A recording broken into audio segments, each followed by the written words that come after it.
Another technique we're going to use is take equations that may not be quadratic, but they're in quadratic form, and we're going to solve them like they are quadratics. So we're going to use a little trick using substitution. So notice here we've got x to the fourth minus 8x squared minus 9. Well, this isn't a quadratic, but we're going to let u equal x squared. Notice that if we do that, x to the fourth is equal to x squared times x squared. So we can rewrite x to the fourth as u times u, or u squared. So using substitution, we're going to substitute x to the fourth as u squared minus 8u minus 9 equals 0. So now we've taken an equation that wasn't originally a quadratic and we've turned it into a quadratic, and we can factor this. We're going to have factors of 9 that add to be negative 8 would be negative 9 plus 1. So now we can factor this. We can solve this by setting each term equal to 0. So we've got plus 9, u equals 9. And then the other one, subtract 1, so u equals negative 1. So we have u equals 9 and u equals negative 1.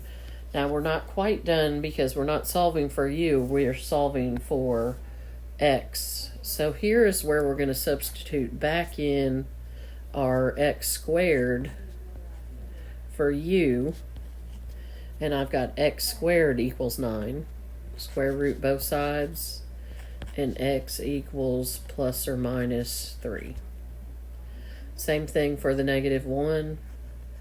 I've got x squared equals negative 1. When I square root both sides here, I get a negative under the radical, which is not a real number, so that's going to be a non-solution or a non-real solution. So we're just going to use positive or negative 3 as our real solutions for what x equals. If you look at the next example, we kind of have the same situation, except it's not x to the fourth, but it's still a quadratic type. So here we're going to let u equal what's inside our parentheses. So I can rewrite this as u squared plus 11u equals 12. And I'm going to get everything on one side. I'm going to subtract 12 from both sides and get u squared plus 11u minus 12 equals 0. And again, I can factor. Got factors of 12 that add to be 11. That's going to be positive 12 and negative 1.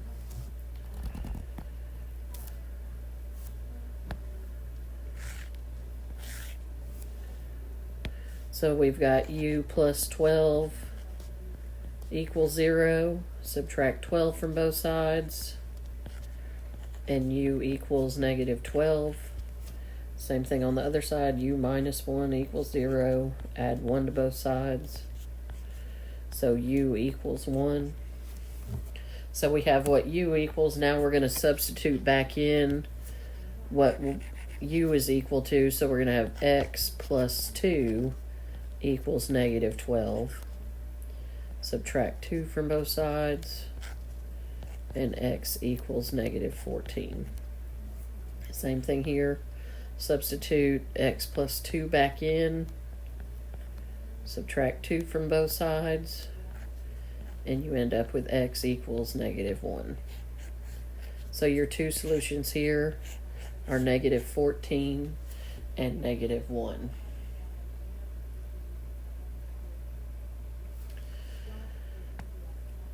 Our next technique involves rational equations, and what you're going to do here is you're going to find a common denominator.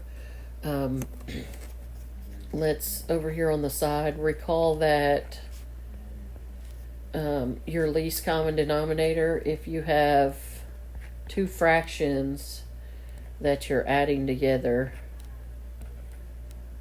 your common denominator is going to be the numerators multiplied together. And then that means you're going to have to multiply the left side by the opposite denominator. So that would be A times D. And the other side would be B times C. So you kind of cross multiply. Let's look at just a number example. If I had 1/2 plus 1/7, my common denominator would be 14, and I would multiply 1 times 7 and 1 times 2 to get the common denominator, which gives me 9/14. We're going to use that same concept here. My common denominator would be this times this. So it's going to be x minus 8 over x plus 2.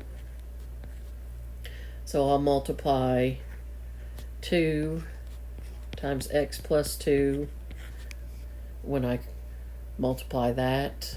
And then the other side, and don't forget this minus right there.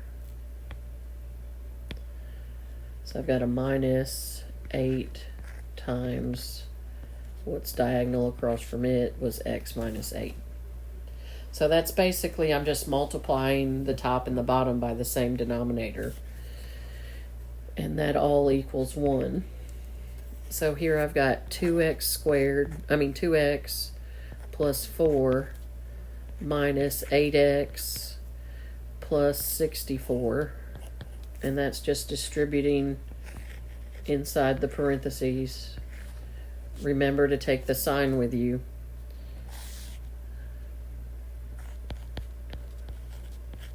And that's all over my common denominator. Now what I'm going to do here is I'm going to multiply both sides by the denominator.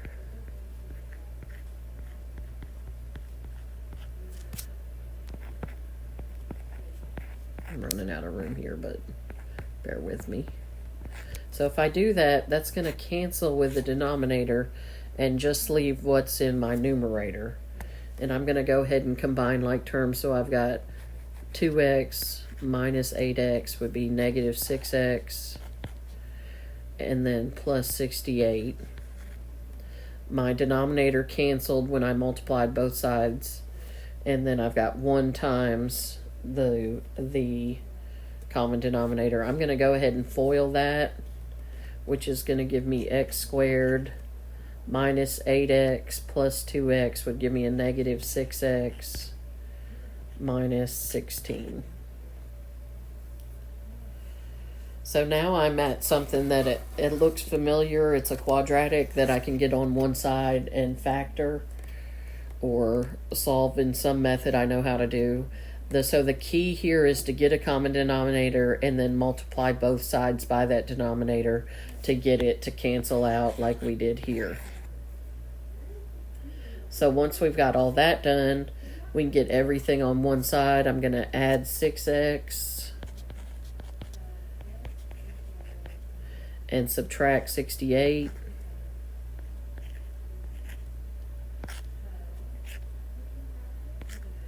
Which is going to leave me 0 equals x squared minus 84.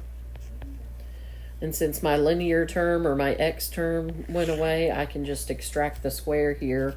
So I've got x squared minus 84 equals 0. I just flip that around. I'm going to add 84 to both sides. I've got x squared equals 84. Square root both sides.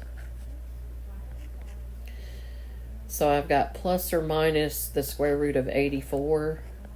And that will simplify if I do my prime factorization of 84.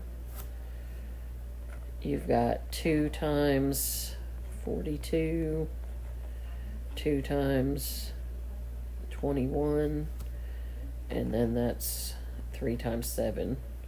So my primes are 2 times 2 times 3 times 7. So my pair of 2's makes my perfect square. So it can come out. And the 3 and the 7 stay under because they don't pair up or they're not perfect squares. So that leaves me a 21 when you multiply those together.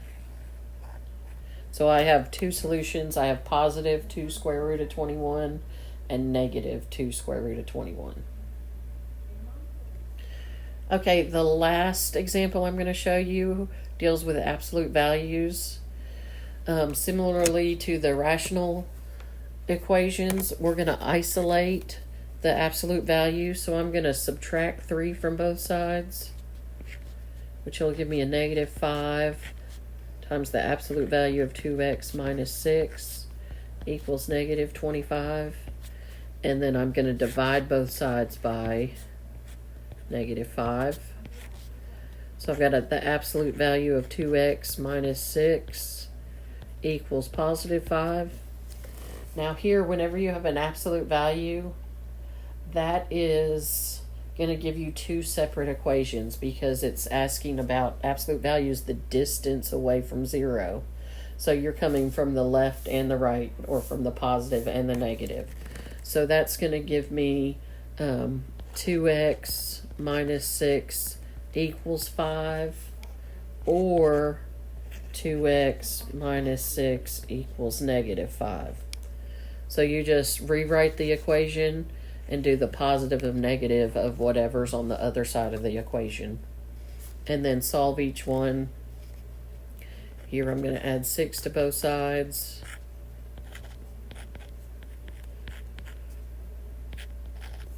And divide by 2, so I've got x equals 11 over 2. And then on the other equation, I'm going to add 6. So I have 2x equals 1 and divide by 2. So I end up with x equals 1/2. And here you're also going to want to check your solutions back in the original equation. If you see the notes, I've plugged them in and checked them, and they both do turn out to be true in the original equation. So those are some different equation solving techniques. I hope that helps you as you go through the practice.